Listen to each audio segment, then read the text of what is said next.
Hola, hola, ¿qué tal? ¿Cómo están, chicos? Vamos a continuar con las clases de psicología.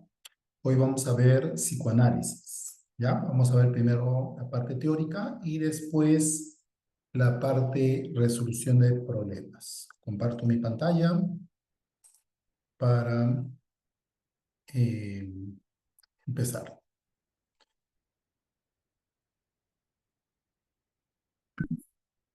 Muy bien. Entonces, en esta clase vamos a ver personalidad y psicoanálisis.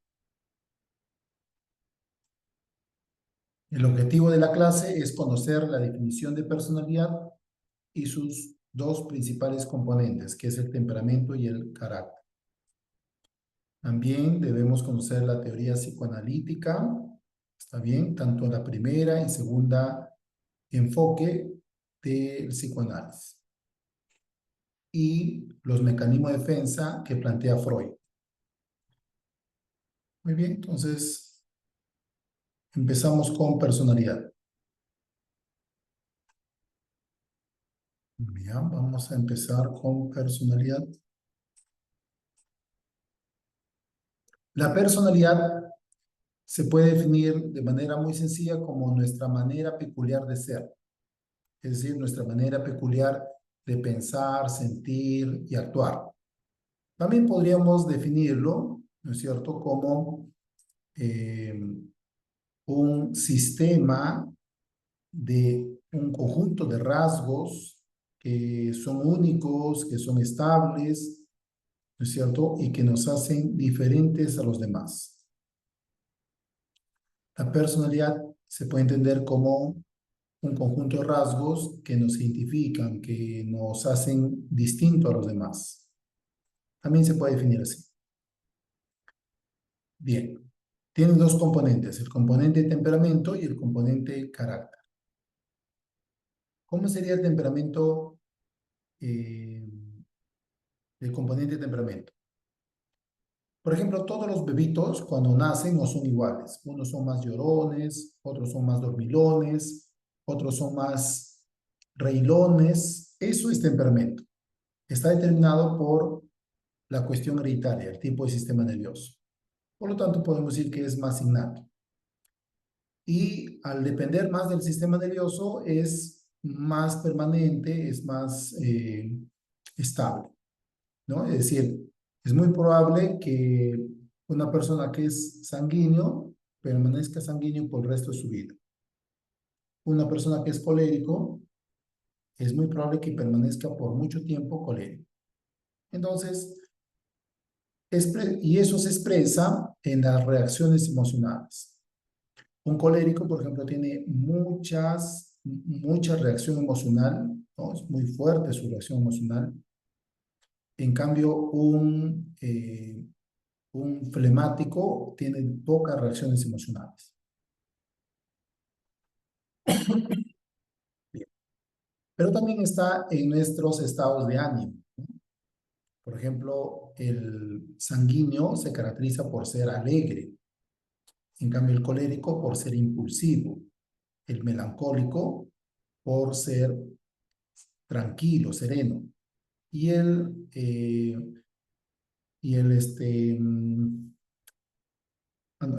melancólico por ser triste y el flemático por ser tranquilo y sereno. Entonces, como se dice aquí, hay estados de ánimo, ¿no? Hay estados de ánimo que lo caracteriza el temperamento. Pregunta, ¿tú qué temperamento tienes? ¿Eres sanguíneo? ¿Eres colérico? ¿Eres melancólico o flemático? ¿Cómo vas a saber? Por tu ánimo más predominante. Si eres más alegre, sanguíneo. Si eres una persona que llora constantemente, melancólico, ¿no? De mayor tristeza. Si eres una persona muy seria, una persona, digamos, seria en el sentido de muy tranquilo, serías flemático. Y si eres una persona muy renegón, muy renegona, serías colérico. Muy por el contrario, el carácter que se forma después del temperamento, está determinado por las experiencias sociales. Es relativamente estable, ¿no es cierto? Es decir, no es que de una semana a otro cambie tu carácter. Sí puede cambiar, pero después de un periodo más considerado, ¿no? Digamos, un año, 2 años. Y está expresado en el comportamiento social. Es decir, si tú ves a un joven que ayuda a cruzar la pista a una ancianita, entonces porque el joven tiene buen carácter. Pero si el joven grita cada vez que no logra resolver un problema matemático, él es colérico. Sería de temperamento colérico, pero de carácter solidario. Otro ejemplo. Hay chicos que son de carácter económico, es decir, siempre están buscando lo económico, la ganancia, el lucro, pero su temperamento podría ser sanguíneo, es decir, es una persona alegre, optimista, y su principal preocupación en términos de valor es conseguir dinero, ¿no? Económico. Muy bien. Entonces, vamos a ver ahora el psicoanálisis. Hay muchas teorías sobre la personalidad. Tenemos la teoría de Maslow, ¿no es cierto? Tenemos la teoría de Cattell, ¿no? Pero vamos a ver la teoría del psicoanálisis. ¿Y qué dice aquí Sigmund Freud? Mira, Freud nos va a decir que el psicoanálisis es una teoría que explica nuestra personalidad. ¿Está bien? Tanto una personalidad normal como también una personalidad alterada. Y esta personalidad está determinado, nuestra forma de ser, por las motivaciones inconscientes. O sea, según Freud, tú no tienes control de todas tus acciones. Todo lo que tú haces está motivado por traumas de tu infancia, por deseos ocultos, por conflictos no resueltos. ¿Ya? Motivación inconsciente. Es una teoría, entonces, que está señalando que el ser humano no tiene control de su vida, que todo lo que hace es por motivación inconsciente. El psicoanálisis también podríamos decir que es un método, ¿no? ¿Por qué un método? Porque ha desarrollado un conjunto digamos, de técnicas para poder estudiar el inconsciente. Por ejemplo, la hipnosis, la asociación libre de ideas, la interpretación de los sueños, ¿no? La catarsis, son formas de cómo estudiar el inconsciente. Por lo tanto, el psicoanálisis sería un método. Obviamente, el mejor de los métodos es la asociación libre de ideas. Y aquí en la fotografía lo vemos, como el psicoanalista pide que se eche en el diván el paciente y el paciente habla todo lo que quiere sin ser censurado, sin ser interrumpido. En ese momento, el psicoanalista va asociando lo que va diciendo. A partir de las otras entrevistas que tiene, puede ir, eh, digamos, identificando sus verdaderas intenciones. El psicoanálisis no solamente es teoría, no solamente es método, es una técnica terapéutica. Ha podido tratar a las personas con neurosis de histeria conversiva, sí, personas que tenían parálisis, que no podían moverse, pero que después de toda una serie de tratamientos psicológicos pudieron caminar, pudieron hablar, pudieron recordar. Pero su parálisis no se debía a problemas fisiológicos, orgánicos. ¿Ya? O sea, no es que había una infección, una lesión, sino su causa era psicológica. Se llamaba histeria conversiva. Y el psicoanálisis, desarrollando, haciendo consciente lo inconsciente, la persona deja de tener estos síntomas. Pero el psicoanálisis también compite con el conductismo, compite con el humanismo, con el cognitivismo, porque es una corriente psicológica, ¿no? Donde le da mucha importancia a las causas inconscientes, le da mucha importancia a los impulsos eróticos y tanáticos y poca importancia a los eventos culturales, a los eventos sociales, ¿ya? Aquí tenemos a Sigmund Freud, él fue un neurólogo austriaco, ¿no? Austria, su capital es Viena, y Sigmund Freud creció en una familia judía donde la sociedad victoriana, una sociedad muy conservadora, muy rígida moralistamente, sobre todo en el plano sexual, muy represiva.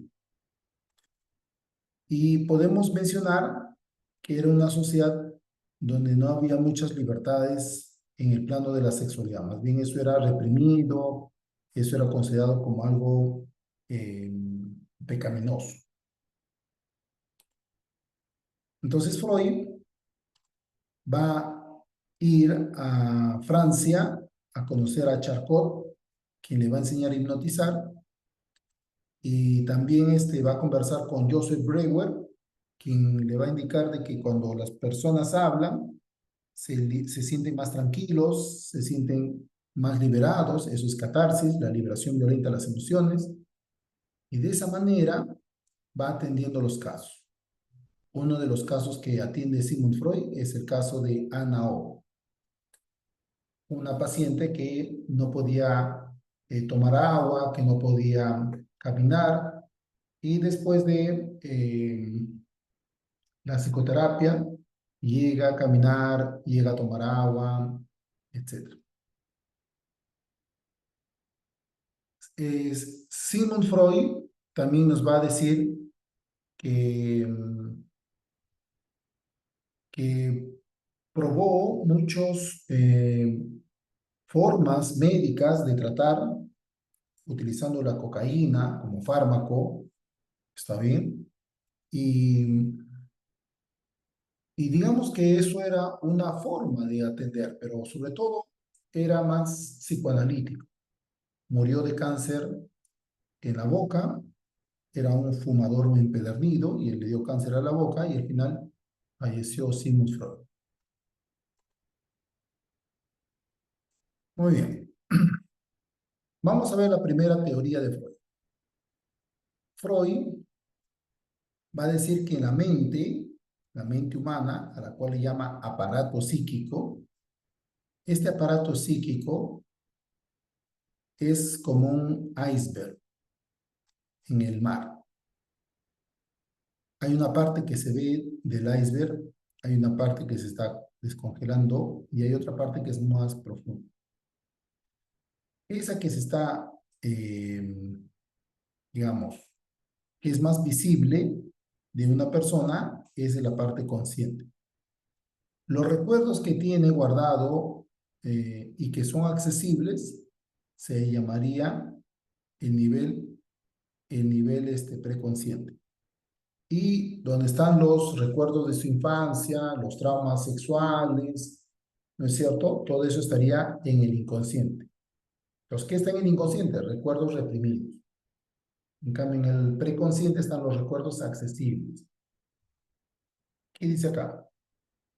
En el enfoque topográfico, porque topo es lugar, es decir, la mente ocupa tres lugares, ¿no? Se puede dividir en tres lugares: inconsciente, preconsciente y consciente.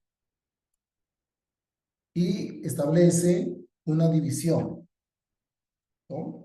Donde el objetivo es llegar al inconsciente. En la segunda teoría ya va a hablar de enfoques estructurales, no un enfoque topográfico.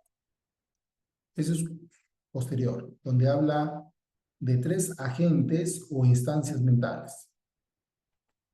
Estos componentes o fuerzas deben mantenerse en comunicación o en equilibrio para garantizar el buen funcionamiento del individuo.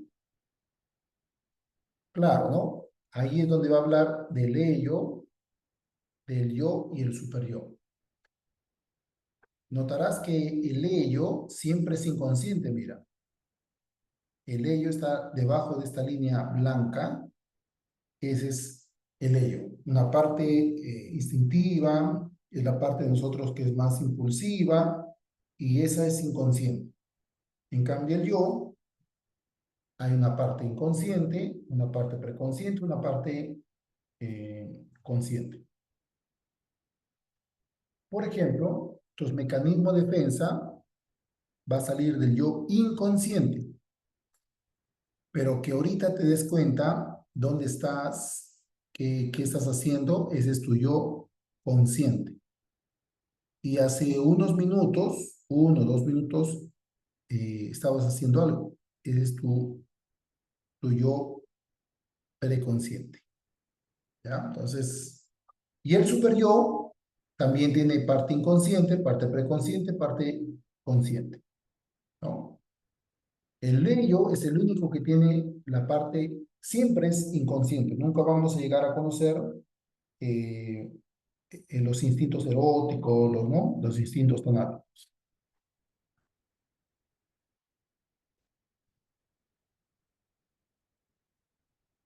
Entonces, un iceberg simboliza el aparato psíquico y habría 3 niveles: consciente, preconsciente y el nivel inconsciente. En el nivel consciente, están ahí todas aquellas sensaciones, experiencias de las cuales tenemos conciencia, podemos decir cómo estamos, ¿no? En cambio, el preconsciente es un lugar donde se almacenan recuerdos, pero que son fáciles de recordar, son accesibles. Por ejemplo, si te digo, a ver, ¿qué almorzaste ayer? Ajá, ese está en el preconsciente. Y si te digo, ¿en qué lugar estás ahorita? En tu cuarto. ¿Ya? ¿Qué curso es? Ajá, psicología. Esa es la parte consciente. Pero, no sé si alguna vez has visto una fotografía de tu etapa escolar, segundo o tercer grado de primaria, y hay un niño, una niña de la foto donde no lo recuerdas. Y por más esfuerzo que hagas, no lo recuerdas. Según Freud, ese nombre de ese niño está en tu inconsciente. Es decir, lo has reprimido porque de repente te ha quitado tu pan con queso en la hora de educación física, te empujó, y como está asociado con experiencias vergonzosas y dolorosas, entonces la mente, que inicialmente lo recordaba, lo ha enviado al inconsciente para que no fastidie.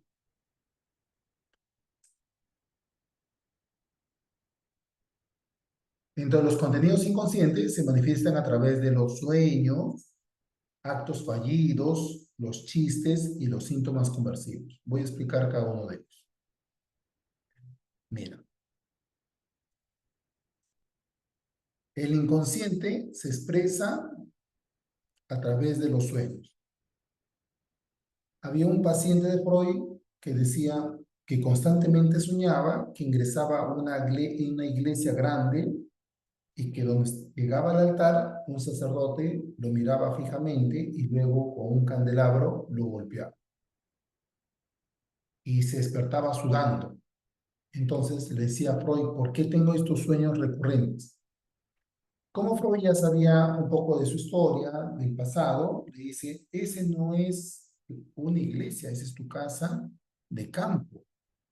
Y no es un candelabro lo que está agarrando el sacerdote, es tu padre que con un palo de escoba te está golpeando.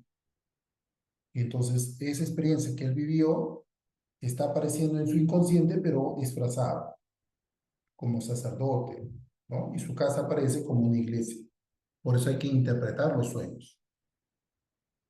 Bien.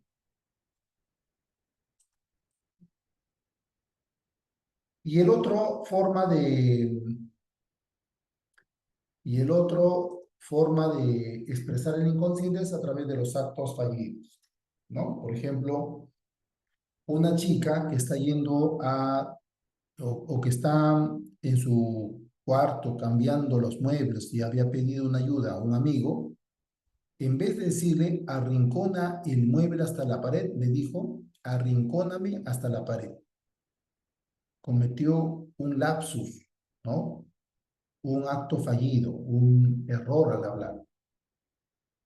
Y si escribes, en vez de saxo, escribes sexo, es porque tu mente estarías más pensando en el sexo y eso sería un acto fallido, ¿no? Sería un lapsus calamis, porque estás cometiendo un error al escribir. Es que cálamo viene de calamis, que era una pluma, y antes usaba la pluma para escribir. En cambio, un error al hablar, ese es un lapsus linguae. Pero también estaban los chistes, ¿no? Por ejemplo, que algo que es doloroso lo cuentas así riendo. Por ejemplo, este, un chico le dice a su amigo, le dice riéndose, ¿no? Ah, sí, mi mujer me ha dejado. Hoy sí, hoy ya por fin me liberé. Ya.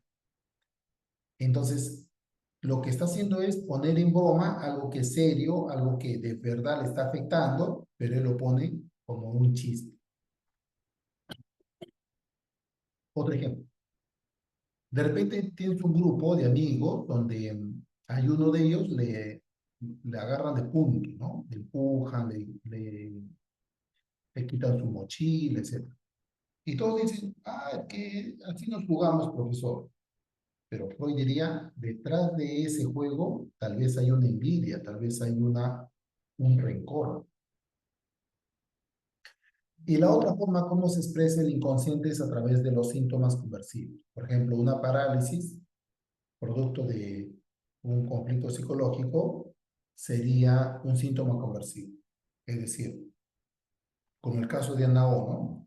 Le es infiel su prometido y ella al día siguiente amanece paralítica. ¿Y por qué paralítica? Porque en su inconsciente habrá dicho, ¿para qué casarme con él si me ha traicionado vilmente? No tiene sentido seguir a su lado. Pero inconscientemente está la parálisis para expresar ese sentimiento inconsciente.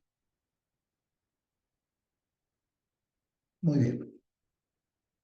En cambio, la segunda teoría es una teoría estructural donde habla del ello, del yo y el superior. El ello es una parte de nuestro aparato psíquico que es innato, que es irracional porque es egoísta, ¿ya? El ello es instintivo, tiene aeros y atánatos, ¿está bien? Es instintivo, digamos así, está gobernado por el principio de placer. En cambio, el yo, que se forma entre el año y medio a 3 años, está gobernado por el principio del deber. No, acá está el yo, ¿no? El yo está gobernado por el principio del deber o realidad, disculpe, por el principio de realidad, esa es más realista, en otras palabras, es más lógico, es más racional, es el que planifica las acciones, ese es el yo, ¿no? Es la persona, pero influenciada por dos fuerzas, uno el ello y el otro el superior. Es el que toma la decisión, pero eh, está obedeciendo simplemente al ello y al superior. El superior, por el contrario, es adquirido socialmente, el superior es moralizante porque ahí están los valores, los costumbres tradicionales, y si no realizas alguna acción, digamos, donde se contempla el superior, sentirías culpa, ¿no? Ah,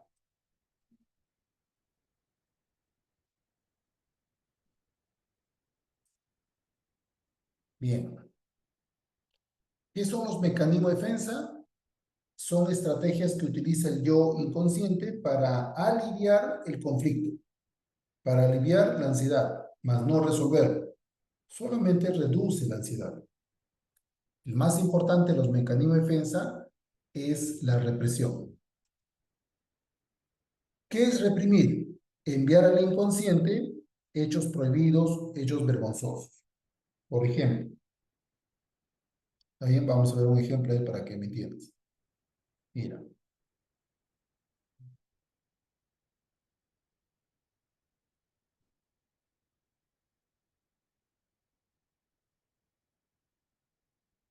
veamos. Si mm, un chico, ¿está bien? Un chico es rechazado por una chica cuando estaba en cuarto de secundaria. Y después de 5 años, caminando por la calle, la ve, pero él no recuerda su nombre de la chica.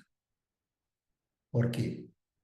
Porque su nombre de la chica ya no está en la parte consciente, tampoco en el preconsciente, sino está en el inconsciente.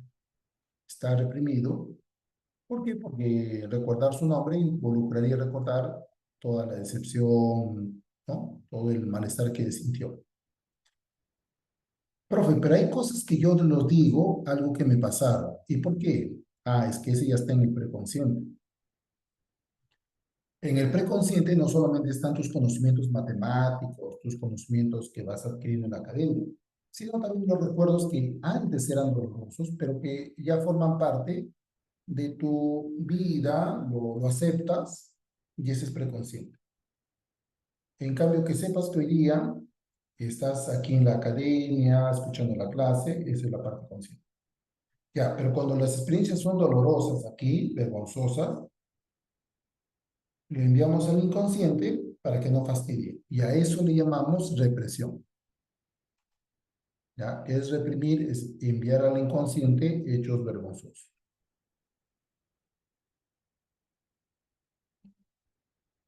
Por ejemplo, aquí tenemos un caso de una chica que cuando era joven le encontraron que estaba robando en un supermercado. Años después, ella ya es una profesional muy destacada y no recuerda el penoso incidente en el supermercado. ¿Por qué no recuerda? Porque fue reprimido, fue enviado al inconsciente. Bien, veamos la proyección. En un vecindario, las vecinas antiguas se han reunido y han dicho, vecina, vecina, la nueva vecina del 214 tiene una semana aquí y es bien chismosa esa vecina.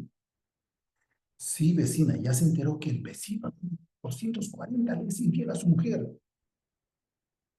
Sí, bien chismosa esa vecina. Vecina, y por cierto, ¿cómo fue con el señor del 420? Ah, no me diga. Sí, se separaron. Hoy bien chismosa esa vecina nueva. Ya, esa es proyección. Un defecto tuyo lo proyectas, lo atribuyes a otra persona. Las vecinas antiguas dicen que la nueva vecina es chismosa cuando ellas son. O la chica dice en el consultorio, eh, digamos, dice, mi esposo o no, mi pareja es muy impulsivo, mi pareja es intolerante cuando ella es. ¿Ah? Eso sería proyección.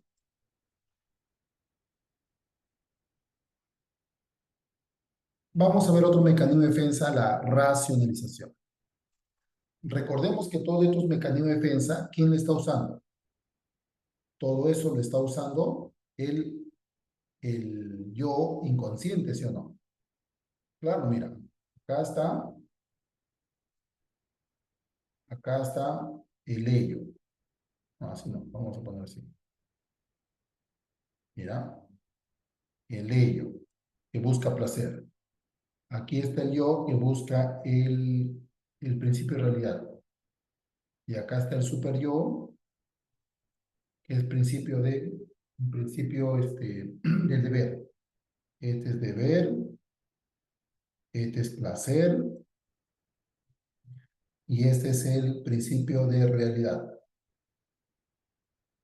¿Está bien? Bien. Pero el ello con el superior se enfrentan. No es que son contrarios. Uno quiere el placer inmediato y el otro cumplir las normas del deber, las normas morales. Entonces, lo que va a ocurrir es que el yo utiliza mecanismos de defensa para poder aliviar este conflicto. Y hemos visto represión, formación reactiva, también está mecanismo de defensa, sublimación, ¿ya? Y otros más. Pero todo eso lo está usando el yo inconsciente.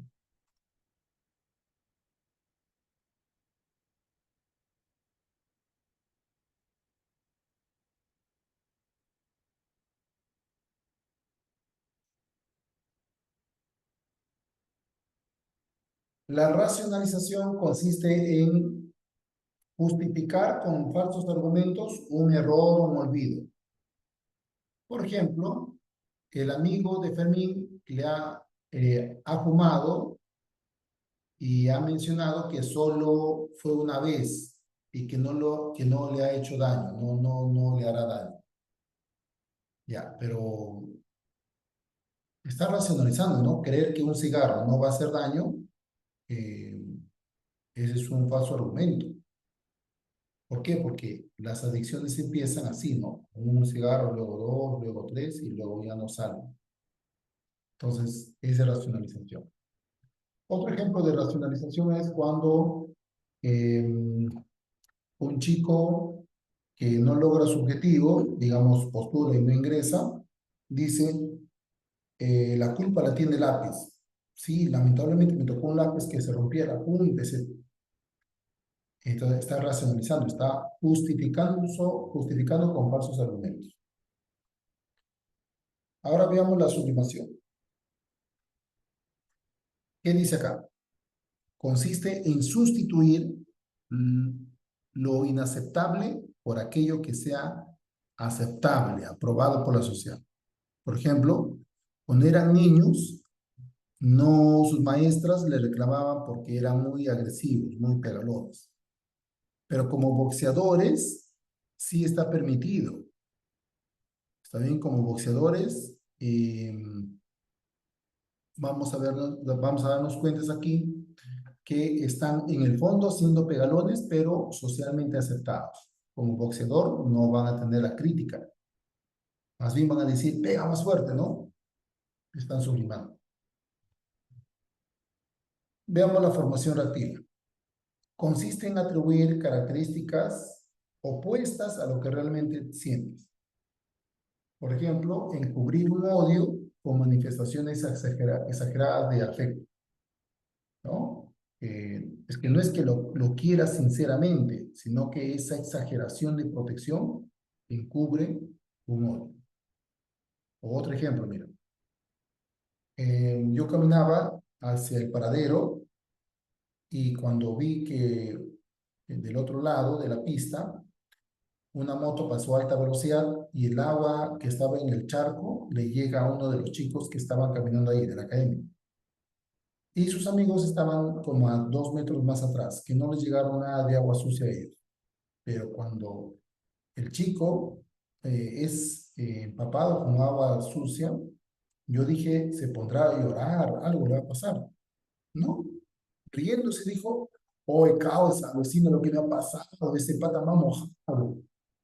Riéndose, ¿ves? O sea, está triste, pero se ríe. Esa es formación rápida. Hacer lo opuesto a lo que sientes. Muy bien.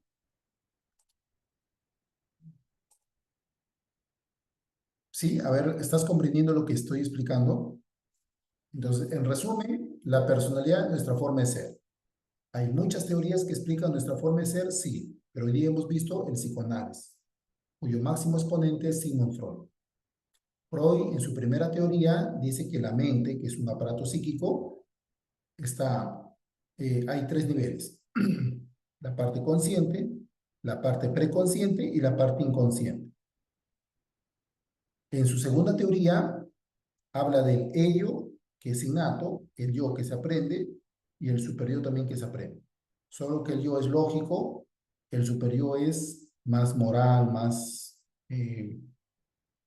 bajo el principio del deber. Y por tanto, cuando no cumples las órdenes del superior, hay sentimiento de culpa.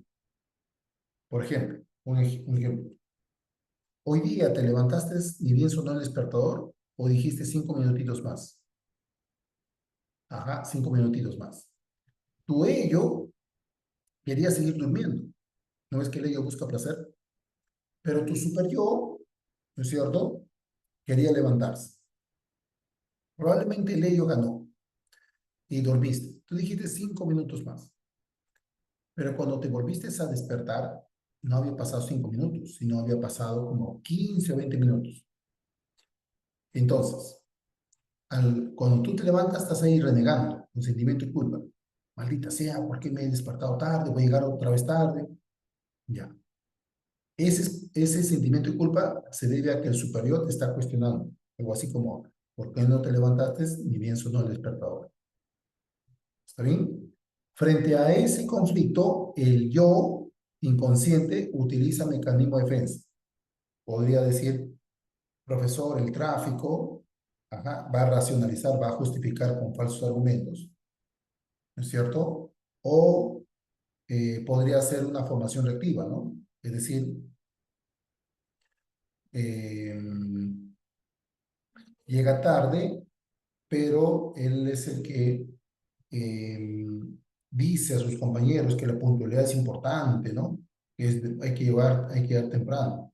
Eso es una formación reactiva.